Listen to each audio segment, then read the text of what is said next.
Class 12 আজকে তোমাদের 9th biology ক্লাসটি শুরু করছে। এর আগের দিন আমরা পড়েছিলাম অভিযোজন কাকে বলে, তার প্রকারভেদ ও গুরুত্ব।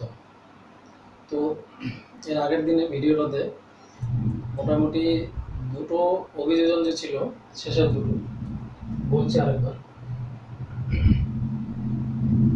ডিফেন্সিভ, এটা ছিল থার্ড, আর ফোর্থে ছিল হচ্ছে ফিজিওলজিক্যাল।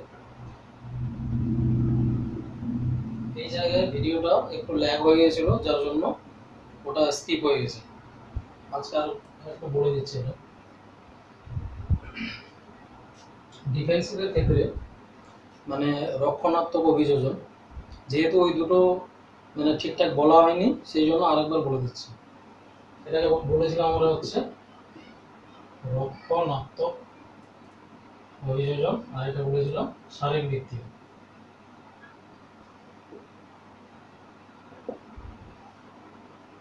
এখানে উদাহরণ হিসেবে আমরা দেখেছিলাম হচ্ছে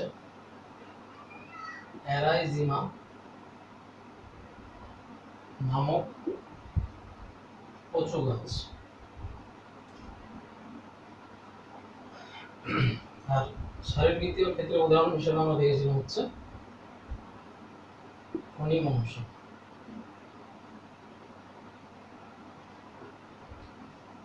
ডিফেন্সিভ, যেই অভিযোজনে মানে পরিবেশের সঙ্গে টিকে থাকার জন্য বা প্রকৃতির হাত থেকে রক্ষা পাওয়ার জন্য, এক কথায় শত্রুদের হাত থেকে রক্ষা পাওয়ার জন্য জীবদের মধ্যে যে অভিযোজন দেখতে পাওয়া যায় তাকে বলা হয় হচ্ছে ডিফেন্সিভ বা রক্ষণাত্মক অভিযোজন। কিরকম? অ্যারাইজিমা নামক কচু গাছের পুষ্পমঞ্জুরিটা সাপের ফোনার আকার ধারণ করে থাকে। মানে দূর থেকে দেখে মনে হবে যে কোনো একটা সাপ ফোনা তুলে আসে, সেই জন্য অন্যান্য প্রাণীরা ওই গাছটাকে খেতে যায় না। তাহলে কি করছে? ওই সাপের আকার ধারণ করে আছে বলেই কি হচ্ছে, অন্যান্য প্রাণীগুলোকে খেতে আসছে না। তাহলে কি ও নিজেকে প্রোটেক্ট করতে পারছে, রক্ষা করতে পারছে, নিজের আত্মরক্ষা বা সুরক্ষা করতে পারছে। সেই জন্য এই ধরনের অভিযোজনটাকে বলা হচ্ছে ডিফেন্সিভ বা রক্ষণাত্মক অভিযোজন। আশা করি বুঝতে পেরেছ। কি বললাম?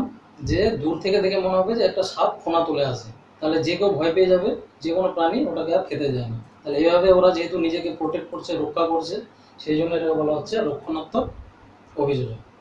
দ্বিতীয়টা ছিল হচ্ছে ফিজিওলজিক্যাল, মানে কোনো একটা পরিবেশে টিকে থাকার জন্য উদ্ভিদদের মধ্যে আমরা সময়টা তো পড়েছিলাম যে শারীরবৃত্তীয় গঠনগত যে স্থায়ী পরিবর্তন দেখা যায়, ঠিক তেমনি আমরা খনিমনসা গাছ যে দেখেছিলাম, এই গাছের পাতাগুলি কাঁটায় রূপান্তরিত হয়। কিসের জন্য? বাষ্পমোচন রোধ করার জন্য, যেন এরা শুষ্ক পরিবেশে বেঁচে থাকতে পারে। তাহলে এদের মধ্যে এই ধরনের পরিবর্তন দেখা গেছে। আমরা শারীরিক পরিবর্তনগুলি লক্ষ্য করা যায়। যে সমস্ত উদ্ভিদে নির্দিষ্ট পরিবেশে বেঁচে থাকার জন্য বা টিকে থাকার জন্য জীবদের দেহে যে শারীরবৃত্তীয় পরিবর্তনগুলি লক্ষ্য করা যায় তাকে বলা হয় শারীরবৃত্তীয়, বা শারীরিক পরিবর্তনগুলি লক্ষ্য করা যায় তাকে বলা হয় ফিজিওলজিক্যাল বা শারীরবৃত্তীয় অভিযোজন। এই দুটো বাকি ছিল, আমি আরেকটু বলে দিলাম। এবার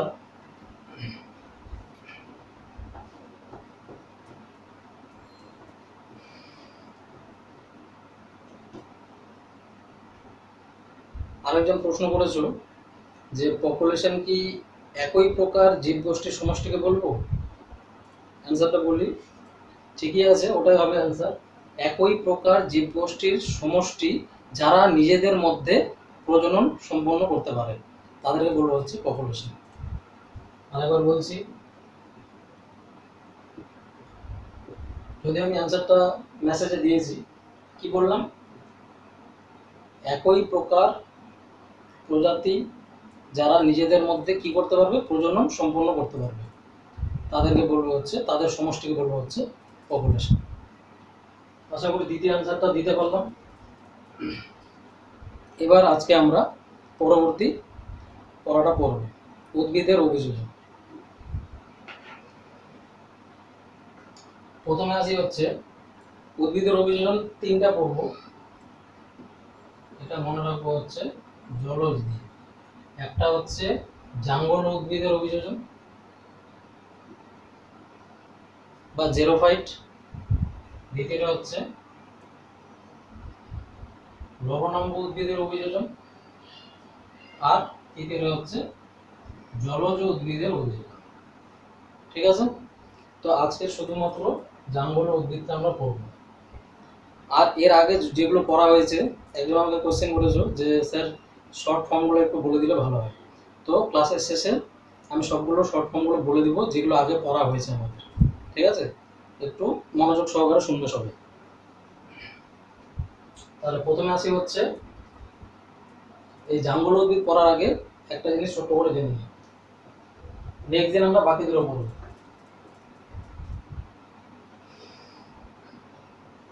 হেলিওফাইট উদ্ভিদ, এটা মিডিলে একটা দাগ টেনে দিই,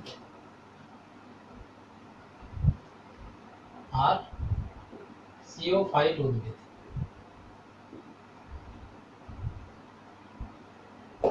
দেখো সিম্পল ভাবে বলতে গেলে যে সকল উদ্ভিদ উজ্জ্বল আলোয় বসবাস করে তাদের বলবো হচ্ছে হেলিওফাইট উদ্ভিদ। যে সকল উদ্ভিদ কম আলোয় বসবাস করে তাদের বলবো সিওফাইট উদ্ভিদ। তার মানে কি, এবার যদি আমরা পার্থক্য করি তাহলে আমাদের সুবিধা হবে কি, দুটোই জিনিস আমাদের একসঙ্গে করা হয়ে যাবে। এই সকল উদ্ভিদগুলো তীব্র আলো সহ্য করতে পারে। হলো, তাহলে এটা উল্টো হবে, এরা কি পারে না।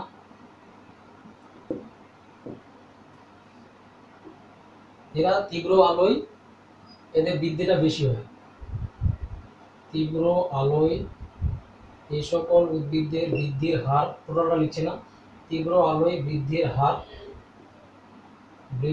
হার ও প্রজনন ক্ষমতা বেশি এই সকল উদ্ভিদের বেশি হয়। বলো, তাহলে দুটো বৈশিষ্ট্য দেখলাম। এটা হচ্ছে উল্টো, এরা হচ্ছে কম আলোয় এদের বৃদ্ধির হারটা বেশি হয়। তাহলে এখানে আমরা লিখলাম তীব্র আলো, এখানে লিখলাম কম আলো, এই জিনিসটা হয়। টোটালটা লিখছে না, ওদিকে একটা মনে রাখলে আমরা দ্বিতীয়টা মানে এটার অপোজিট ওটা হবে। ঠিক আছে, 3 নম্বর, এই সকল উদ্ভিদের আকৃতি ছোট হয় ও পর্ব মধ্যগুলি সংক্ষিপ্ত হয়।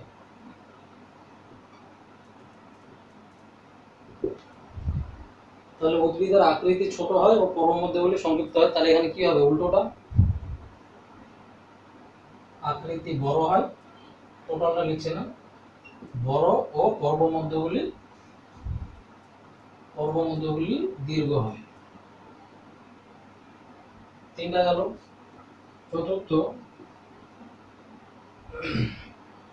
এই সকল উদ্ভিদের পাতাগুলি ক্ষুদ্র বা ছোট লিখতে পারি, ছোট লেখা উচিত, ছোট ও পুরু হয়। এখানে উল্টোটা, পাতাগুলি বড় ও পাতলা হয়। তাহলে পুরুর অপোজিট কি, পাতলা। 4টা গেল। পঞ্চম বৈশিষ্ট্য মনে রাখবো, এদের পাতার রং হালকা সবুজ হয়। হালকা সবুজ হয় পাতার রং হালকা সবুজ হয়। এদেরটা তাহলে উল্টো হবে, গাঢ় সবুজ হয় বা উজ্জ্বল সবুজ হয়। পাতার রং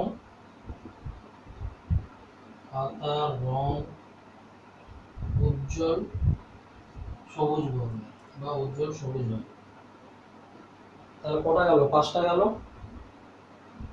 দেখো, যেটা বৈশিষ্ট্য আমাদের জীবনে যদি একটা মনে রাখি তাহলে কিন্তু দ্বিতীয়টা অটোমেটিক আমরা মনে রাখতে পারবো।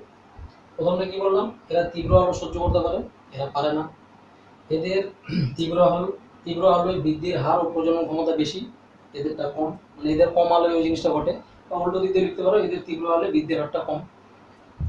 আকৃতি ছোট হয় ও পর্বমধ্যগুলি সংক্ষিপ্ত হয়। এদের এদের আকৃতি বড়, মানে উদ্ভিদ তার আকৃতি বড় ও পর্বমধ্যগুলি দীর্ঘ হয়। পাতাগুলি ছোট ও পুরু হয়, পাতাগুলি বড় ও পাতলা হয়। হলো, পাতার রং হালকা সবুজ হয়, পাতার রং উজ্জ্বল সবুজ হয়। গেল কটা, গেল 5টা। আর এটা তাহলে মিটিয়ে দিচ্ছি।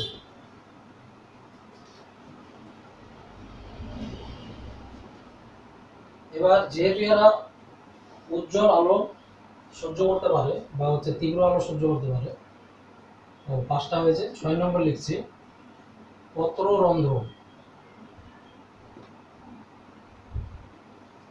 শুধুমাত্র নিম্নতলে থাকে, নিম্নতলে থাকে, পাতার নিচের দিকে থাকে। এটা হচ্ছে উভয় তলে থাকে, কি পত্ররন্ধ্র। ঠিক আছে, 6টা গেল।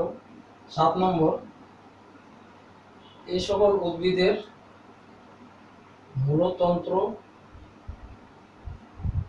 উন্নত ও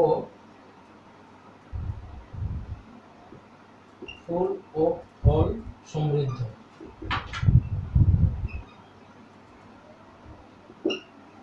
আর এদের ক্ষেত্রে উল্টোটা, মূলতন্ত্র অনুন্নত ও ফুল ও ফল কম উৎপন্ন হয়।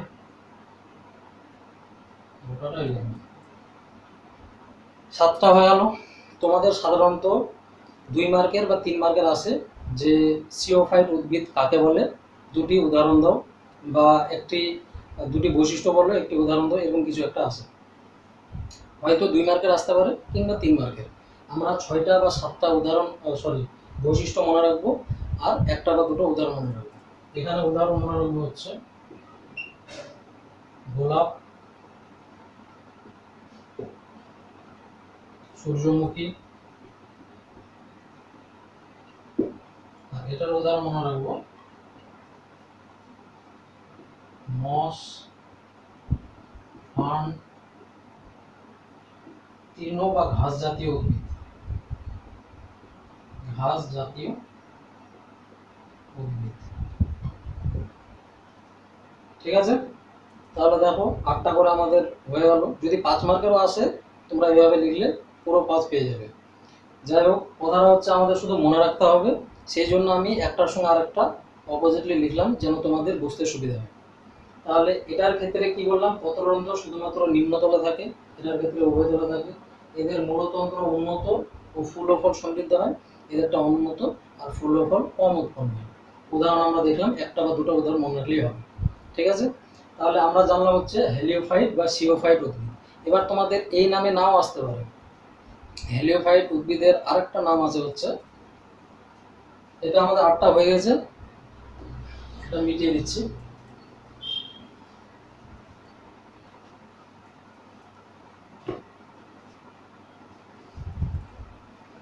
আরেকটা নাম আছে হচ্ছে সান প্ল্যান্ট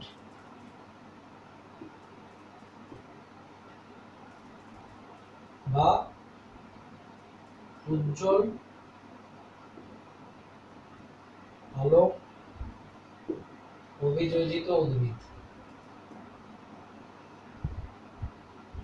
এটাকে বলা হয় শেড প্ল্যান্ট বা ছায়াময় অভিযোজিত উদ্ভিদ বা ছায়াযুক্ত অভিযোজিত উদ্ভিদ।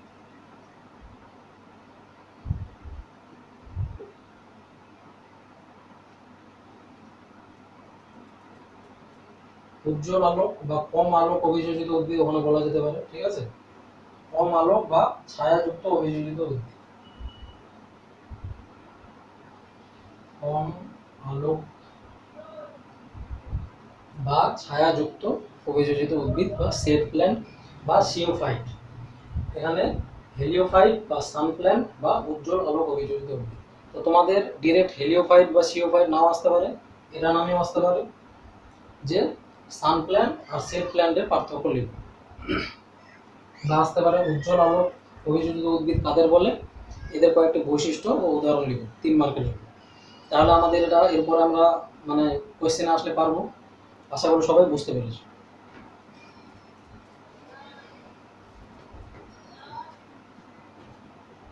এবার চলে আসি নেক্সট টপিক। আমরা কি বললাম যে জলজ পর্ব, এই দুটো পর্ব নেক্সট দিন, আজকে পর্ব শুধু জেরোফাইট। জেরোফাইট উদ্ভিদ বা জাঙ্গল উদ্ভিদ। আচ্ছা, তো শুধুমাত্র 5-6টা বৈশিষ্ট্য আর 2-একটা উদাহরণ মনে রাখলেই হবে। ঠিক আছে, এখান থেকে তোমাদের ওভাবে কোশ্চেনটা আসে 2 না হলে 3 মার্কের, যে জেরোফাইট উদ্ভিদের কয়েকটি বৈশিষ্ট্য লিখো উদাহরণ সহ। তো আমরা সেটাই দেখব। জাঙ্গল কথাটা এসছে জেরোফাইট মানে হচ্ছে ড্রাই প্ল্যান্ট, শুষ্ক উদ্ভিদ। ঠিক আছে, তাহলে নামটাতে আমরা বুঝতে পারছি যে সকল উদ্ভিদ শুষ্ক মৃত্তিকায় জন্মগ্রহণ করে তাদেরকে বলবো হচ্ছে জেরোফাইট উদ্ভিদ। কি হয় দেখো, তার মানে কি কম বৃষ্টিপাতযুক্ত অঞ্চলে বা এমন কোনো জায়গায় যেখানে খুব বৃষ্টিপাতের হারটা খুবই কম, সাধারণত ওটা আমরা কোথায় দেখতে পাই, মরু অঞ্চলে। সেই জন্য এই সকল শুষ্ক মৃত্তিকায় জন্মগ্রহণকারী উদ্ভিদদের বলা হয় হচ্ছে জেরোফাইট উদ্ভিদ বা জাঙ্গল উদ্ভিদ। সংজ্ঞাটা আমরা বুঝতে পারলাম, যে সকল উদ্ভিদ শুষ্ক মৃত্তিকায় জন্মগ্রহণ করে তাদেরকে বলা হয় জেরোফাইট উদ্ভিদ। বা বলতে পারি কম বৃষ্টিপাতযুক্ত অঞ্চলে শুষ্ক পরিবেশে অভিযোজিত উদ্ভিদদের বলা হয় হচ্ছে জাঙ্গল উদ্ভিদ বা জেরোফাইট প্ল্যান্ট। এবার চলে আসি এদের কয়েকটা বৈশিষ্ট্য মনে রাখতে হবে আমাদের। প্রথমে চলে আসি এদের মূল। এদের মূলগুলি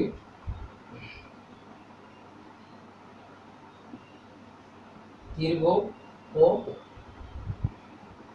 মাটির ভিতরে গভীরভাবে প্রবেশ করে।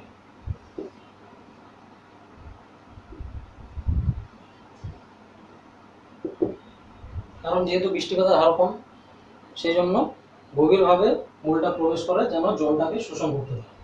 আর এবং দুই দিকে বিস্তৃত হয়, দুদিকে বিস্তৃত হয়, যেন সামান্য পরিমাণ বৃষ্টিপাত হলেও কি করতে পারে, যে মাটির উপরে থাকা জলকে শোষণ করতে পারে। কিভাবে দেখো, ধর এটা যদি আমি মাটি ধরি, এটা মূলটা অনেক গভীরে প্রবেশ করে, তাছাড়া হচ্ছে শাখা প্রশাখা যুক্ত হয়, দীর্ঘ শাখা প্রশাখা যুক্ত হয় ও মাটির ভিতরে গভীরভাবে প্রবেশ করে এবং দুদিকে বিস্তৃত হয়। এদিকেও বিস্তৃত আছে, এদিকেও বিস্তৃত আছে। ঠিক আছে, আমি জাস্ট একটা ছবি আঁকালাম।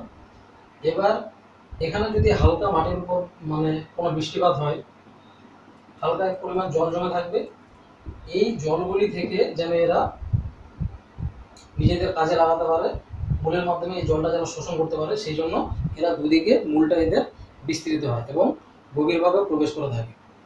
যদি কোনো কারণে বৃষ্টিপাত না হয় তাহলে মাটির নিচ থেকে জলটা যেন শোষণ করতে পারে। তাহলে একটা দেখলাম হচ্ছে মূলের বৈশিষ্ট্য। তারপরে চলে আসি কাণ্ড। এই সকল উদ্ভিদের কাণ্ড স্থূল ও রসালো হয়, যার ফলে এরা ভবিষ্যতের জন্য খাদ্য সঞ্চয় করে রাখে। যদি অনেকদিন ধরে বৃষ্টিপাত নাও হয় তাহলে এদের কাণ্ডটা স্থূল ও রসালো হওয়ার কারণে এরা ভবিষ্যতের জন্য খাদ্য সঞ্চয় করে রাখে, যেন দীর্ঘদিন বেঁচে থাকতে পারে।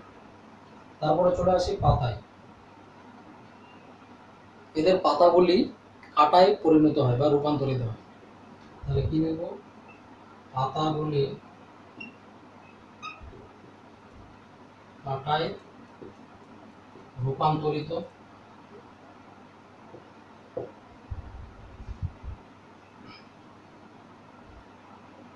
কিসের জন্য এটা হয়? রূপান্তরিত হয় বাষ্পমোচন রোধের জন্য। বাষ্পমোচন রোধের জন্য, বা অনেক সময় পাতাগুলি গোটানো হয়। পাতাগুলি গোটানো বা ভাঁজযুক্ত হয়। ভাঁজযুক্ত হয়। কেন এরকম হয়? দেখো, গোটা পাতাটা যদি এভাবে থাকে, ধরো এটা একটা গোটা পাতা,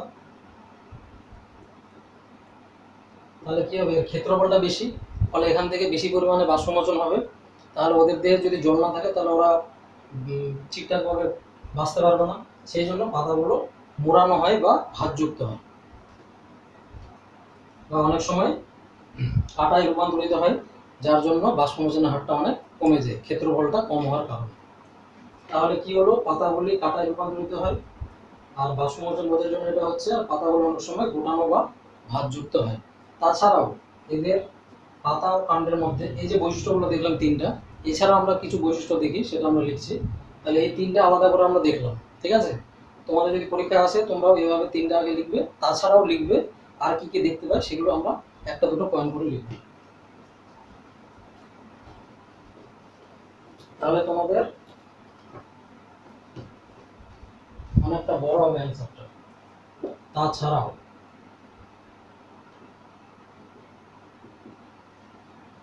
এই সকল উদ্ভিদের কাণ্ড ও পাতা, সব উদ্ভিদের পাতাগুলো কাঁটায় রূপান্তরিত হয় না। যাদের পাতা থাকে, কাণ্ড ও পাতায় মোমের আস্তরণ দেখতে পাওয়া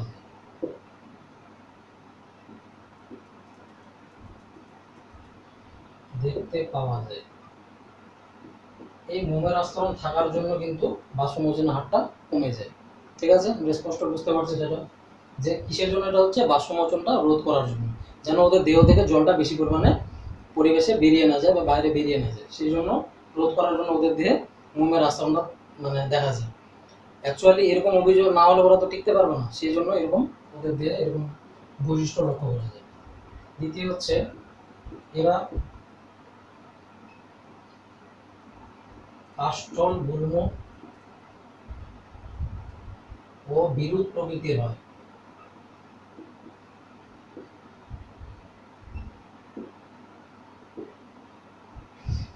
গুল্ম উদ্ভিদ যাদের উচ্চতা 3 থেকে 6 ফিটের মধ্যে, বিরুৎ শ্রেণীর যারা একটু এঁকে বেঁকে ওঠে। ঠিক আছে? আমরা সবাই জানি এগুলো উদাহরণ। তৃতীয় হচ্ছে মিউসিলেজ, প্রচুর জল ধারণ করে রাখে। আমরা অ্যালোভেরা গাছে দেখেছি একটা জেলের মতো অংশ দেখতে পাওয়া যায়, সেটাকে বলা হচ্ছে মিউসিলেজ। এটা কি করতে পারে? প্রচুর জল সঞ্চয় করে রাখতে পারে, যেন ওদের দেহে জলের ঘাটতি না ঘটে। তাহলে তিনটা দেখলাম বৈশিষ্ট্য। তাছাড়া হচ্ছে এদের বাষ্পমোচনের হার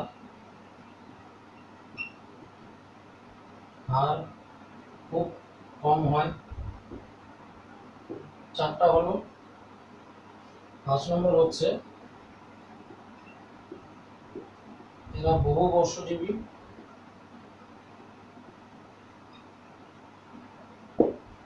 6 নম্বর হচ্ছে এদের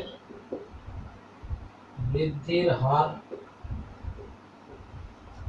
খুব কম। তাহলে এর আগে 3টা বৈশিষ্ট্য দেখলাম, তারপরে এই 6টা বৈশিষ্ট্য দেখলাম। তাহলে 6 আর 3 9টা বৈশিষ্ট্য হয়ে গেল। আমাদের এভাবেই 6টা বা 7টা বা 8টা বৈশিষ্ট্য মনে রাখলেই হবে। উদাহরণ হিসেবে আমরা বলতে পারি অ্যালোভেরা বা ঘৃতকুমারী, ফণিমানসা বা ক্যাকটাস জাতীয় উদ্ভিদ, ঠিক আছে, বা অর্জুন, অর্জুন বলছি, খেজুর গাছ, তারপরে হচ্ছে বাবলা গাছ ইত্যাদি। তোমাদের যে কোনো 2টো বা 3টা উদাহরণ মনে রাখলেই হবে। তাহলে এটা দেখলাম হচ্ছে আমরা জেরোফাইট প্ল্যান্ট বা জাঙ্গল উদ্ভিদের বৈশিষ্ট্য ও উদাহরণ। এই জাঙ্গল উদ্ভিদদের আবার 4টি ভাগে ভাগ করা হয়েছে। এবার ওই ভাগগুলো দেখব।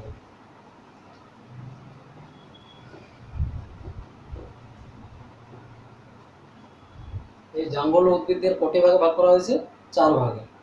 কিন্তু এটাকে মনে রাখার জন্য আমরা লিখব হচ্ছে পন্স।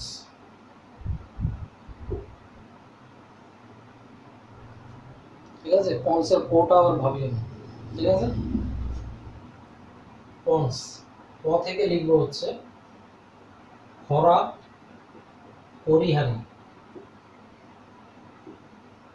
খরা পরিহারী উদ্ভিদ। দন্তম থেকে লিখব হচ্ছে খরা নিষ্কৃতিকারী উদ্ভিদ।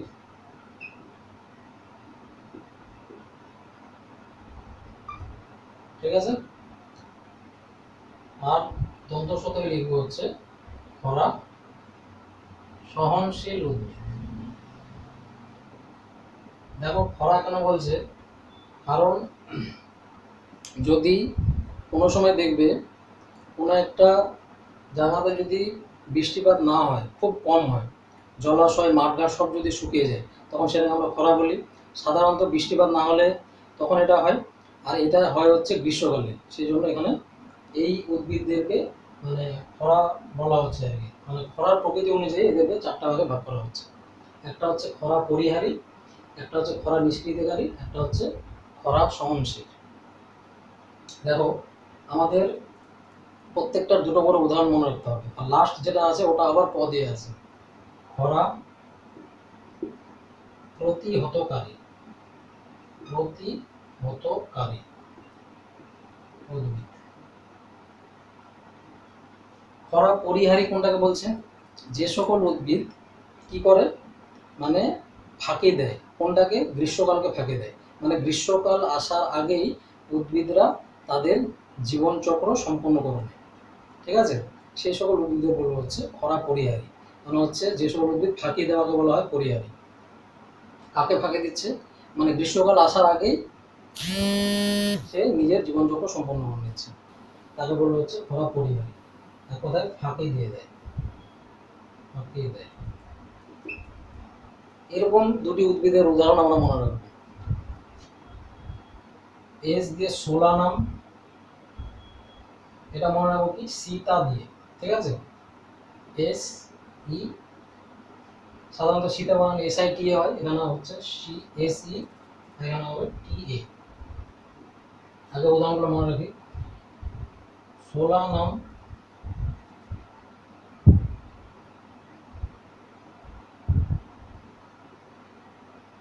সোরাটেন্স, ডবল টি হবে। ঠিক আছে, একটা এস হয়ে গেল ই দিয়ে। ইকাইনক্স, ইকাইনেটাস, ইকাইনক্স, ইকাইনেটাস। ঠিক আছে, এস ই হয়ে গেল, দেখো ই দিয়ে। এটা হচ্ছে সোলানাম সোলাটেন্স যে উদ্ভিদটা, এটা অনেকটা হচ্ছে হলুদ টমেটোর মতো দেখতে, মানে বেগুনের মতো আকার হয়, ছোট ছোট টমেটোর মতো আকার হয়, কিন্তু ফলটা হয় হলুদ আকৃতির। তাহলে কি বলবো? হলুদ টমেটোর মতো ফল, যেটাতে কাঁটা থাকে। ঠিক আছে, আমরা কি টমেটোর গাছে কাঁটা দেখতে পাই না, কিন্তু ওখানে দেখতে পাই। তাহলে এটা আমার মনে রাখবো হচ্ছে কিরকম, হলুদ টমেটো কাঁটাযুক্ত। এই উদ্ভিদটা তোমরা এখানে দেখতে পাবে। নামটা কি বললাম? Solanum, Solanum, NUM, সোলারটেন্স, SURRATTENAC। তারপর হচ্ছে ইকাইনপস, ইকাইনেটাস, ECHINOPS, ECHINATUS। ঠিক আছে, এটা হচ্ছে কি তোমাদের কদম দেখেছো অনেকে, সাদা কদম ফুলের মতো কিন্তু উপরে কাঁটাযুক্ত হবে, তাহলে কাঁটাযুক্ত কদম এভাবে মনে রাখবো, কাঁটাযুক্ত কদম ফুল, কদম মনে রাখলেই হবে। ঠিক আছে, ইকাইনপস, ইকাইনেটাস। তাহলে আমরা এসিটা দেখে নিলাম, এবার টিএটা দেখি। এটা হচ্ছে খরা নিষ্কৃতিকারী ট্রাইবোলাস টেরেস্ট্রিস, টেরেস্ট্রিস। এটাকে বলা হয় বিন্দি ফুল। কি বলা হচ্ছে? বিন্দি ফুল। তোমরা দেখবে হলুদ আকৃতির ছোট্ট একটা মাঝখানে ফুল হয়, চারদিকে ছোট করে একটু কাটা থাকে, সেটাকে বলা হচ্ছে বিন্দি ফুল। Bindi ট্রাইবোলাস, TRIBULUS, টেরেস্ট্রিস, TERRESTRIS। দ্বিতীয়টা হচ্ছে, এটা প্রতিহতকারীটা নিচে লিখছি, ওরা প্রতিহতকারী একটা দেখলাম, তাহলে আরেকটা এ আছে, এ দিয়ে হচ্ছে আরজিমন, আরজিমন মেক্সিকানা, ARGEMONE মেক্সিকানা, MAXICANA। ঠিক আছে, এই উদ্ভিদটা কি বললাম যে বিন্দি ফুল। এটা হচ্ছে দেখবে একটা উদ্ভিদ আমরা প্রায় দেখতে পাই, সেটা কি যে মানে চারদিকে কাটা আছে, মিডিলে একটা হলুদ ফুল আছে, এই গাছটা বলা হচ্ছে আরজিমন মেক্সিকানা। তারপরে চলে আসি হচ্ছে খরা সহনশীল। খরা সহনশীলের উদাহরণ আমরা মনে রাখবো হচ্ছে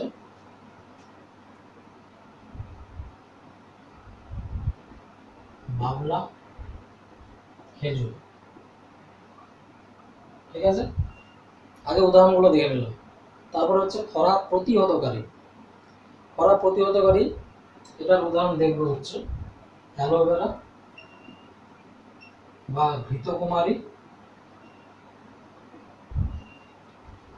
আর ফণি মনসা, ফণি মনসা গাছ।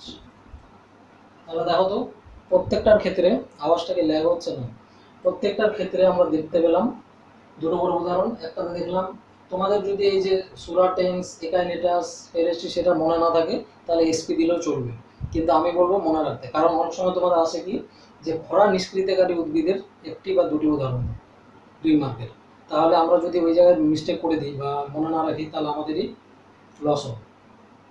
তাহলে এখানে দেখলাম সোলানাম সুরাটেন্স, একাইনপস একাইনেটাস, ট্রাইবোলাস টেরেস্ট্রিস, আরজিমন মেক্সিকানা, ওখানে দেখলাম বাবলা খেজুর, এখানে দেখলাম হচ্ছে অ্যালোভেরা, ফণি মনসা গাছ। এবার জানবো হচ্ছে এদের সংজ্ঞাটা। খরা পরিহারী, তাহলে যে সকল উদ্ভিদ কি করছে, একটু আগে বললাম যে গ্রীষ্মকাল আসার আগেই তাদের জীবনচক্র সম্পন্ন করে নেয় এবং এদের আয়ুকালটা খুব স্বল্প সময়ের জন্য হয়, এদেরকে বলা হচ্ছে খরা পরিহারী উদ্ভিদ। উদাহরণ দুটো আমরা দেখে নিলাম। দ্বিতীয় হচ্ছে খরা নিষ্কৃতিকারী উদ্ভিদ। এই সকল উদ্ভিদ খরা সহ্য করতে পারে না। যখন গ্রীষ্মকাল আসে তখন এদের বিটপ অংশটা শুকিয়ে যায়, কিন্তু মূলতন্ত্রটা কি থাকে, সজীব থাকে। যখন অনুকূল পরিবেশ আসে তখন ওই মূলতন্ত্র থেকে আবার নতুন উদ্ভিদের জন্ম হয়, সেটা হচ্ছে খরা নিষ্কৃতিকারী উদ্ভিদ। কি বললাম, এরা খরা সহ্য করতে পারে না। এদের গ্রীষ্মকাল যখন আসে তখন কি হয়, এদের বিটপ অংশটা শুকিয়ে যায় আর মূলতন্ত্রটা এদের সজীব থাকে। আর যখন অনুকূল পরিবেশ আসে তখন আবার ওই সজীব অংশ থেকে আবার নতুন উদ্ভিদের জন্ম হয়। উদাহরণ আমরা দেখলাম ট্রাইবোলাস টেরেস্ট্রিস আর আরজিমন মেক্সিকানা। ঠিক আছে, তারপরে চলে আসি খরা সহনশীল উদ্ভিদ। ঠিক আছে, এই উদ্ভিদগুলোকে বলা হয় হচ্ছে প্রকৃত জেরোফাইট উদ্ভিদ বা প্রকৃত জাঙ্গল উদ্ভিদ।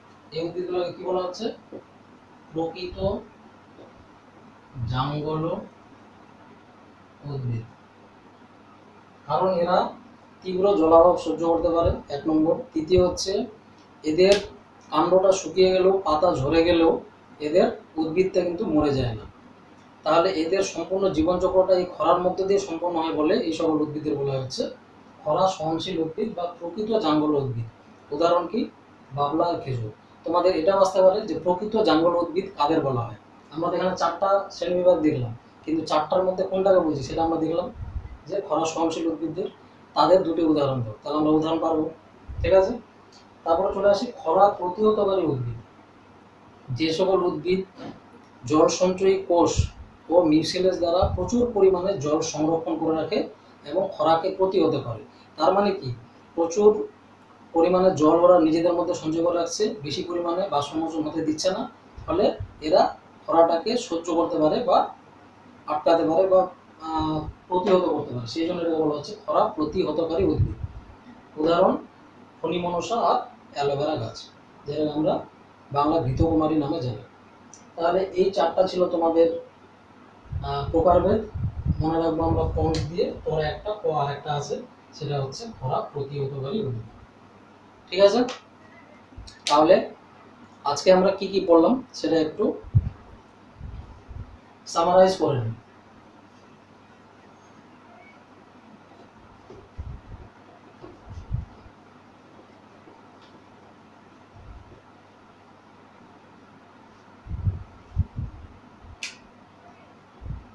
প্রথমে বললাম হেলিওফাইট, সানপ্ল্যান্ট বা উজ্জ্বল আলোক অভিযোজিত উদ্ভিদ। ওর সঙ্গে আরেকটা বললাম হচ্ছে সিওফাইট বা শেড প্ল্যান্ট, শেড মানে ছায়া বা ছায়াযুক্ত অভিযোজিত উদ্ভিদ। তাহলে এটার আবার 5-6টা করে বৈশিষ্ট্য উদাহরণ দেখলাম, তাহলে 2টো হলো। তারপরে দেখলাম হচ্ছে জেরোফাইট প্ল্যান্ট। জেরো কথার মানে হচ্ছে ড্রাই প্ল্যান্ট, যে সকল উদ্ভিদ শুষ্ক মৃত্তিকায় জন্মগ্রহণ করে তাদের হচ্ছে জেরোফাইট প্ল্যান্ট। এটার আবার 8-10টা বৈশিষ্ট্য দেখলাম, আর সঙ্গে এর প্রকারভেদ দেখলাম। কি দেখলাম? প্রকারভেদ। টোটাল কটা ভাগ দেখলাম? 4টা। খরা পরিহারী উদ্ভিদ, খরা সহনশীল উদ্ভিদ, পঞ্চ, খরা পরিহারী উদ্ভিদ, খরা নিষ্কৃতিকারী উদ্ভিদ, খরা সহনশীল উদ্ভিদ, আর একটা লাস্টের পদ দিয়ে দেখলাম হচ্ছে খরা প্রতিহতকারী উদ্ভিদ। ঠিক আছে, প্রতিহত বলতে পারি বা প্রতিরোধী বলতে পারি, মানে প্রতিরোধ করতে পারি। ঠিক আছে, যেহেতু ওদের দিয়ে প্রচুর পরিমাণে জল সঞ্চয় থাকে। উদাহরণ অ্যালোভেরা আর হচ্ছে ক্যাকটাস বা হচ্ছে অ্যালোভেরা, আর দ্বিতীয়টা দেখলাম হচ্ছে ফণিমনসা। ঠিক আছে, তাহলে প্রকারভেদ দেখলাম কটা? 4টা। 1 2 3 4, মুখে বলে দিলাম ওই জন্য আর লিখলাম। তাহলে 1 2 3 4, এর মধ্যে আবার 4টা, টোটাল 8খানা টপিক আজকে পড়লাম। তোমাদের ডেলিকার পড়া তোমরা কিন্তু ডেলি করবে। যদি ভিডিওটা মানে একবার দেখে বুঝতে না পারো, আবার দেখবে, বারবার দেখবে, যেন যতক্ষণ পর্যন্ত না বুঝতে পারছো। একবারের জায়গায় 2বার 3বার দেখবে। আর দেখা হলো গ্রুপে অনেকজন নেই, এরকম হতে পারে তোমাদের বন্ধুদের মধ্যে, তাহলে ওই বন্ধুটাকে শেয়ার করে দেওয়ার দায়িত্ব তোমার। মানে হচ্ছে ওই বন্ধুটাকে তুমি পার্সোনালি পাঠিয়ে দেবে যেন ও দেখতে পারে। ঠিক আছে, তাহলে আজকে আমরা এগুলো পড়লাম। নেক্সট দিন আমরা পড়বো কি? জলজ উদ্ভিদের অভিযোজন আর ল দিয়ে লবণাম্ব উদ্ভিদের অভিযোজন। এবার তোমাদের বলেছিলাম যে আমাদের আগে যেগুলো পড়া হয়েছে সেই পড়াগুলোর শর্ট ফর্মগুলো বলে দিতে। একটা স্টুডেন্ট আমাকে বলেছিল, যার জন্য আমি ভেবেছিলাম যে গোটা ক্লাসটা সম্পূর্ণ হয়ে যাবে, তোমাদের যদি খুলে যায় এর মধ্যে তাহলে সেখানে গিয়ে বলবো। কিন্তু যেহেতু এখন পড়াটা হচ্ছে, আমার মনে হয় এখন বলে দেওয়াটা বেটার। ও যেহেতু জানতে চেয়েছে স্টুডেন্ট, সেই জন্য আমি বলে দিচ্ছি। আমি তোমাদের অবশ্যই সেটা বলতাম, ওটা আমাকে মনে করাতে হতো না, কিন্তু যেহেতু জানতে চেয়েছো বলে দিচ্ছি, তোমাদের সুবিধা হবে। তাহলে আমরা যে যে জিনিসগুলো পড়েছিলাম পরিচিত অনেকগুলো জিনিস, সেটার প্রত্যেকটার যদি শর্ট ফর্মটা বলি, তো প্রথমে পড়েছিলাম হচ্ছে বাস্তুবিদ্যা, ঠিক আছে। এবার ওই বাস্তুবিদ্যার মধ্যে আমরা প্রথমে পড়েছিলাম হচ্ছে বাস্তুবিদ্যার প্রকারভেদ, মনে আছে কিনা সেটা মনে রাখবে কি দিয়ে, দেখো বি, তোমরা বিপাশার নাম শুনেছো, বিপাশা বসু, কিন্তু এখানে আমরা বিপাশা দিয়ে মনে রাখবো, বিপাশা। এটা হচ্ছে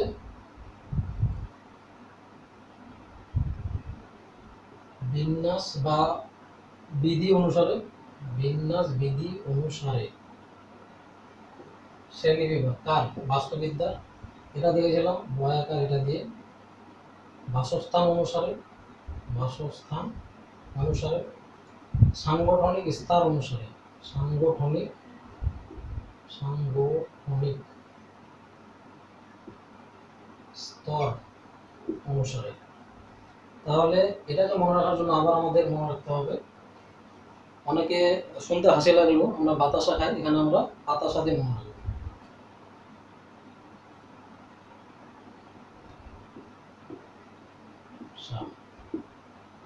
ই থেকে প্ল্যান্ট ইকোলজি ছিল, মনে পড়ছে কিনা। এ থেকে ছিল অ্যানিম্যাল ইকোলজি।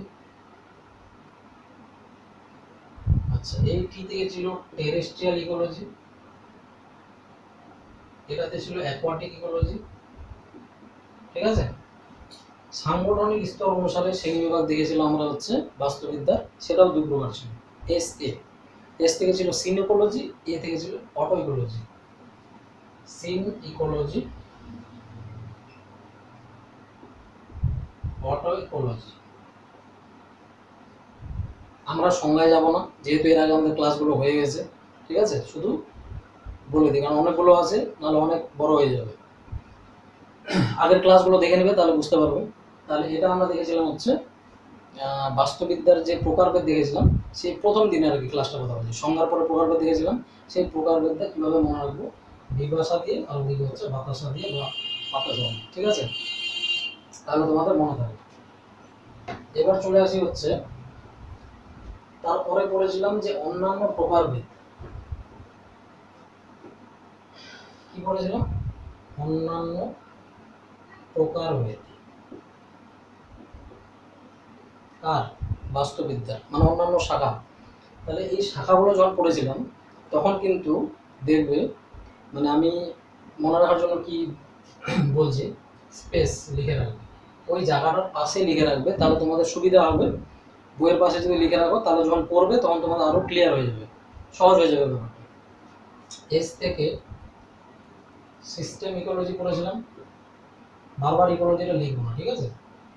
ই থেকে পড়েছিলাম প্যালিও ইকোলজি, এ থেকে পড়েছিলাম স্পেস, আচ্ছা। সি থেকে পড়েছিলাম কনজারভেশন ইকোলজি, এটা অ্যাপ্লাইড, অ্যাপ্লাইড ইকোলজি। এভাবে শর্ট ফর্ম করে পড়লে এটাই সুবিধা যে তোমাদের কোনো না কোনোভাবে মনে চলে যাবে। অ্যাপ্লাইড ইকোলজি, এটা হচ্ছে কনজারভেশন ইকোলজি, কনজারভেশন ইকোলজি পড়েছিলাম। তারপরে ই থেকে পড়েছিলাম ইভোলিউশনারি ইকোলজি, ইভোলিউশনারি ইকোলজি। ওখানে তোমাদের অনেকগুলো আছে, এখানে তো আমরা 5টা পড়েছিলাম, সঙ্গে আরও 11টা আছে, দেখবে 12টা আছে, টোটাল 17টা, 17টা কি 19টা এরকম আছে। তোমাদের এই কয়েকটা মনে রাখলেই হবে, মানে অন্যান্য শাখা কাদের বলে। শুধু ওগুলো কেন বলিনি, কারণ ওগুলোতে শুধু নামের সঙ্গে মিলটা আছে, একবার দেখলেই বুঝতে পেরে যাবে, সেই জন্য ওগুলো আর বলিনি ডিটেলসে। এগুলো একটু টাফ ছিল, ওই জন্য এগুলো বলেছি, ঠিক আছে। কীভাবে মনে রাখবো, স্পেস দিয়ে। এস থেকে সিস্টেম ইকোলজি, পি থেকে প্যালিও ইকোলজি, এ থেকে অ্যাপ্লাইড, সি থেকে কনজারভেশন, ই থেকে ইভোলিউশনারি ইকোলজি, ঠিক আছে। তারপরে পড়েছিলাম সাংগঠনিক স্তরসমূহ কার, বাস্তুবিদ্যার সাংগঠনিক স্টেজেস বা স্তরসমূহগুলি কী কী, এটা মনে রাখবো কি দিয়ে, পাশে লিখে রাখবো, তোমাদের সুবিধা হবে। ও এস পি বেল, B2,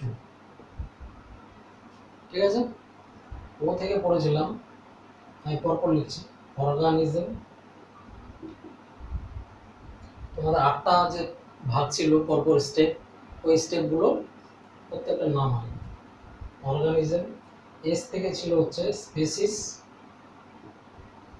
ই থেকে ছিল হচ্ছে পপুলেশন, এখান থেকে কোশ্চেন একজন করেছিল, যাই হোক পপুলেশনটা কাকে বলবো। বি থেকে বায়োটিক কমিউনিটি,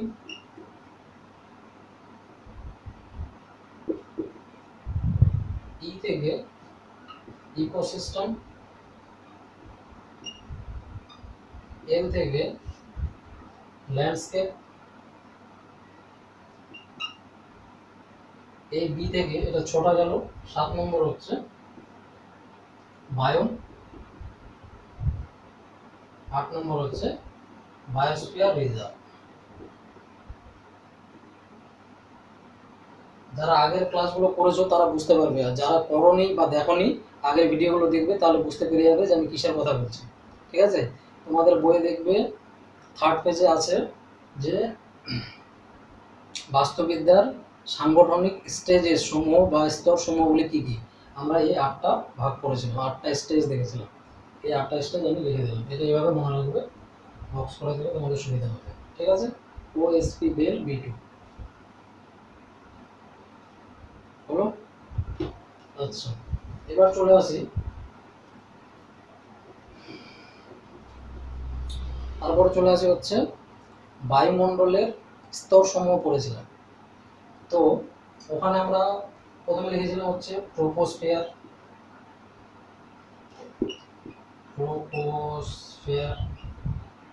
তারপরে ছিল স্ট্র্যাটোস্ফিয়ার।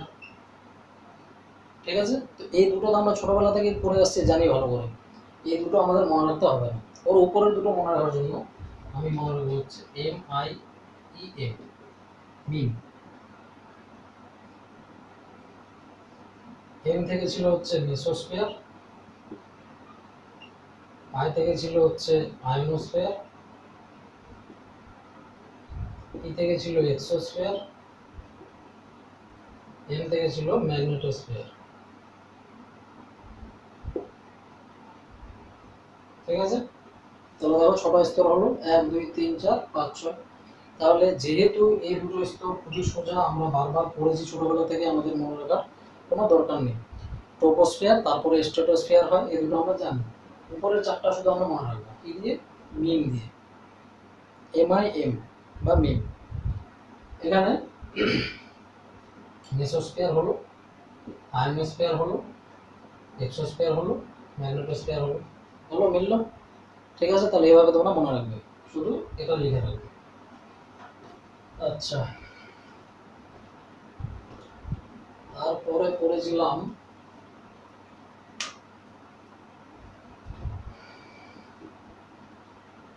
অনেকগুলো পড়া হয়েছে, যাই হোক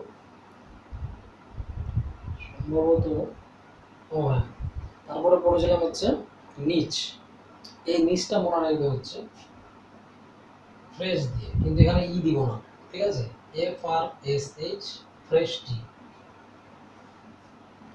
সকালবেলা উঠে আমরা চা খেতে পছন্দ করি, তাহলে ওই জন্য ফ্রেশ টি দিয়ে মনে রাখবো। এফ থেকে ফান্ডামেন্টাল নিচ, যেহেতু ক্লাসগুলো হয়ে গেছে আমি সেই জন্য সংজ্ঞা বা কোনো কিছু ব্যাখ্যায় যাচ্ছে না। ঠিক আছে, আমি শুধু শর্ট ফর্মগুলো বলে দিচ্ছি। ফান্ডামেন্টাল নিচ। আর থেকে রিয়েলাইজড নিচ, এস থেকে স্পেশাল বা হ্যাবিটেড নিচ হলো। এইচ থেকে হাইপার ভলিউম নিচ, হাইপার ভলিউম নিচ। এটা আরেকটা নাম আছে মাল্টি ডাইমেনশনাল নিচ। দরকার নেই, যেগুলো একটা মনে রাখলেই হবে, বেশি মনে রাখতে হবে তাহলে ভুলে যাবো, ওই জন্য শুধু এইচটাকে মনে রাখবো, হাইপার ভলিউম নিচ। টি থেকে হচ্ছে ট্রপিক নিচ, ট্রপিক নিচ, যেখানে আমরা ফিঞ্চ পাখির উদাহরণটা পড়েছিলাম। তাছাড়াও আমরা দেখেছিলাম হচ্ছে ওভারল্যাপিং নিচ, ওটা আমরা এর মধ্যে ফেলবো না, ওটা আলাদা করে মনে রাখবো। ঠিক আছে, তাহলে কি দিয়ে মনে রাখবো? ফ্রেশ টি, এটা শুধু লিখে রাখবে। এফ ফান্ডামেন্টাল, আর রিয়েলাইজড, এস স্পেশাল বা হ্যাবিটেড, এইচ হাইপার ভলিউম, টি থেকে ট্রপিক নিচ। হলো। তাহলে এটা চলে গেল নিচ। এবার চলে আসি হচ্ছে, তারপরে পড়েছিলাম বায়ো। এবার দেখো বায়োমটা কিন্তু আমরা খুব ভালো করে ছবি দিয়ে যেহেতু করেছি, এটা শর্ট মানে মনে রাখার কোনো দরকার নেই, এটা আমাদের এমনি মনে থাকবে। আমি শুধু কয়েকটা জিনিস বলে দিই। ডিজার্ট বায়োম পড়েছিলাম, গ্রাসল্যান্ড বায়োম পড়েছিলাম, ট্রপিক্যাল বায়োম পড়েছিলাম, টেম্পারেট বায়োম পড়েছিলাম, কনিফার বায়োম পড়েছিলাম, লাস্ট পড়েছিলাম হচ্ছে আর্কটিক বায়োম। তাহলে এই ছটা পড়েছিলাম, আর সঙ্গে ছিল হচ্ছে ওয়েটল্যান্ড বা জলাশয় বায়োম, সামুদ্রিক বায়োম বা মেরিন বায়োম, টোটাল 8টা পড়েছিলাম। তো এখানে শুধু তোমাদের কনফিউজ হওয়ার কিছু নেই, কোথাও কোথাও সাভানা দেখতে হবে। গ্রাসল্যান্ডের একটি উদাহরণ হলো কিন্তু সাভানা। বারবার বলছি তোমাদের এগুলো জিনিস কনফিউজ হতে পারে, ওই জন্য আমি বলে দিচ্ছি। সাভানা গ্রাসল্যান্ড বায়োমের উদাহরণ হচ্ছে সাভানা। হলো কনিফার বায়োম, এটাকে বলা হচ্ছে তৈগা বায়োম। কি বললাম? তৈগা বায়োম। তোমাদের সম্ভবত আছে না, তৈগা, তৈগা বায়োম, এটা আরেকটা নাম। তো কেউ যেন আবার এটাকে মানে মিসলিড না হয় সেই জন্য বলে দিচ্ছি। আর্কটিক বায়োম, এটা আরেকটা নাম হচ্ছে তুন্দ্রা বায়োম। তাহলে কি হয়তো মনে হতে পারে যে না তুন্দ্রা বায়োম পড়লাম আবার আর্কটিক বায়োম পড়লাম, তাহলে একসঙ্গে দুটো তো পড়া হয়ে গেল, একটাই জিনিস। তারপরে হচ্ছে ট্রপিক্যাল বায়োমটাকে অনেক সময় ফরেস্ট বায়োমও বলা হয়। তাহলে এই যে আমাদের যেন এই কনফিউশনগুলো না হয় সেজন্য আমি আলাদা করে আরেকবার বলে দিলাম। ঠিক আছে? তাহলে এটা আমাদের এমনিতেই মনে থাকবে, এটা আমাদের শর্টকাট মনে রাখার দরকার নেই, শুধু এগুলো মনে রাখবে যে কোনটার আরেকটা নাম কি। গেল বায়োম হলো। আর পরে আমরা পড়েছিলাম জলের প্রকারভেদ, মানে সূর্যালোকের ভিত্তিতে জলের যে প্রকারভেদটা ছিল সেটা আমরা পড়েছিলাম। এই জলের প্রকারভেদটা মনে রাখবো হচ্ছে L2EDP দিয়ে। ই থেকে হচ্ছে ইউফোটিক জোন, ঠিক আছে। L2 মানে হচ্ছে লিমনেটিক জোন, আর হচ্ছে লিটোরাল জোন। লিমনেটিক উপরের তলটা, আর যেটা হচ্ছে ভূমির সঙ্গে সংস্পর্শে থাকবে সেটা হচ্ছে লিটোরাল জোন। ইউফোটিক জোন যেখানে সূর্য রশ্মিটা প্রবেশ করছে, ডিসফোটিক জোন যেখানে আবছা হয়ে যাচ্ছে, ডিসফোটিক জোন। আর প্রোফিউন্ডাল জোন মনে রাখবো কি L2EDP দিয়ে। ডিসফোটিকের পরে হচ্ছে প্রোফিউন্ডাল, যেখানে একদম প্রোফিউন্ডাল জোন, যেখানে সূর্যরশ্মি একদমই প্রবেশ করবে না, যেটা পুরো অন্ধকার। তারপরে শেষে একটা ছিল বেন্থিক বা বেন্থোস জোন, ওটা আমাদের এমনিতেই মনে রাখতে হবে, কারণ 2 মার্কের জন্য ওটা খুবই মোস্ট ইম্পর্টেন্ট কোশ্চেন, যে সব থেকে নিম্ন স্তরটাকে বলা হচ্ছে বেন্থিক জোন বা বেন্থস। তাদের বলে বেন্থিক জোনে থাকা প্রাণীদের বলা হয় বেন্থস, যেমন শামুক, ঝিনুক, গুগলি। তাহলে L2EDP দিয়ে এটা মনে রাখবো, ঠিক আছে। তারপরে চলে আসি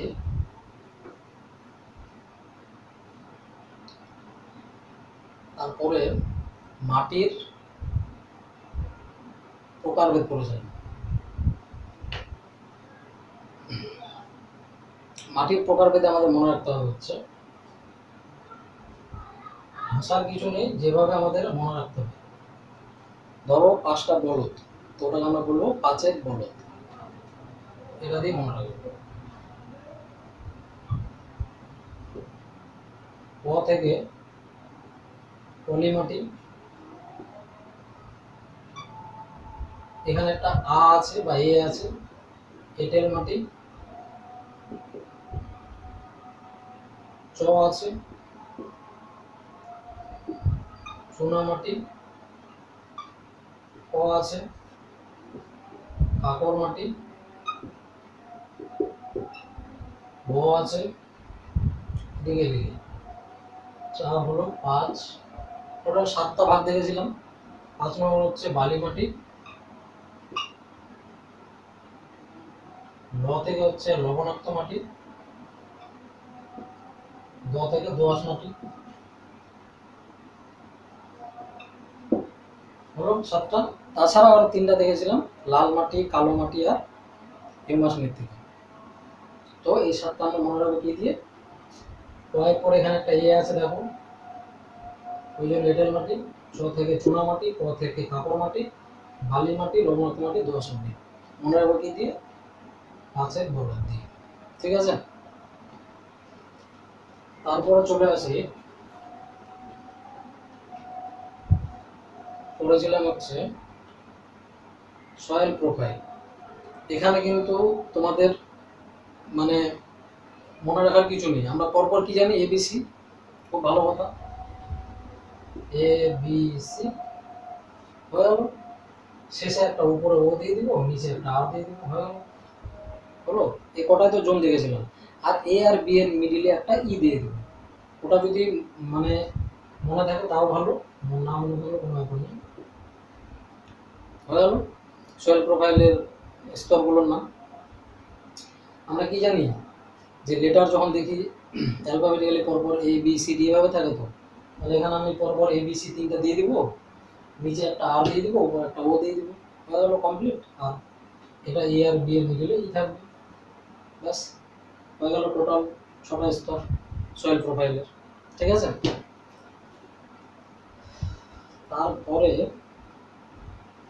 পড়েছিলাম হচ্ছে অভিযোজন। ঠিক আছে, অভিযোজনটা মনে রাখবো কি দিয়ে? দেখো আমরা সবসময় বলি যে ডিপি মানে ডিসপ্লে পিকচার, এরকম বলি কিনা? তো এখানে আমার মনে রাখবো হচ্ছে হোয়াটসঅ্যাপে আমরা কি বলি? ডিপিটা চেঞ্জ করিস বা ডিপিটা চেঞ্জ করতে হবে বা কিছু, তাহলে ডিপির ফুল হচ্ছে ডিসপ্লে পিকচার। কিন্তু এখানে মনে রাখবো হচ্ছে সিএমডিপি মানে হচ্ছে chief minister display picture, short form. দরকার নেই, আমাদের কাজ হলেই হবে। সি থেকে আমরা পড়েছিলাম ও অ্যাসোসিয়েশন বা সহাবস্থানকারী অভিযোজন। এম থেকে মরফোলজিক্যাল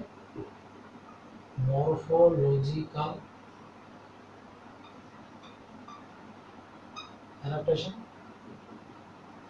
ডি থেকে পড়েছিল ডিফেন্সিভ অ্যাডাপ্টেশন। পি থেকে পড়েছিলাম ফিজিওলজিক্যাল অ্যাডাপ্টেশন। দেখো সহাবস্থানকারী অভিযোজন, গঠনগত অভিযোজন, লক্ষণাত্মক অভিযোজন, ফিজিওলজিক্যাল বা শারীরবৃত্তীয় অভিযোজন হলো। তাছাড়াও আমরা পড়েছিলাম হচ্ছে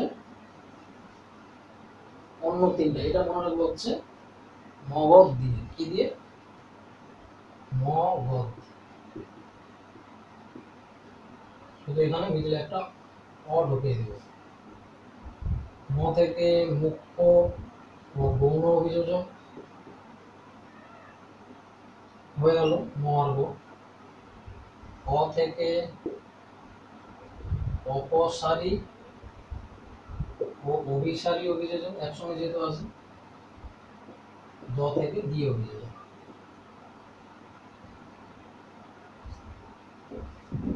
তাহলে